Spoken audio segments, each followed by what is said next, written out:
Over the weekend there was 8 shootings and 4 murders. One of the murders was of a Beck taxi driver. The whole Beck taxi family is taking this loss extremely hard, but no one is taking it harder than operations manager Christine Hubbard. It's a horrific, shocking, and your heart just breaks for him, his family, and again, for all of the families this morning who learned what had happened and decided, whether or not they're going to let their husbands or fathers or brothers do this work. It doesn't get any more Toronto than Beck Taxi. It's been driving people around the city since 1967. They had a murder 15 years ago of a driver, and they caught that person. And now here we are 15 years later in a city that's very dangerous at times, another driver.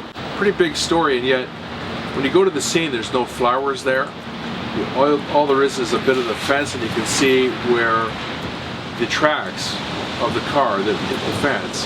Inside that was a driver who was shot, murdered. There are many people who work in here whose fathers and husbands and brothers do or have driven a taxi. It's a huge community of people and families, and the impact of something like this happening is more than I think the average person realizes. But just because there's no flowers doesn't mean that people aren't hurting. And I'll tell you, over here at Beck Taxi, they're hurting. This driver had been doing this job for 40 years in this city, and that was stolen right here on the 8th shooting and 4th homicide over a weekend. Very tragic. It's raining today.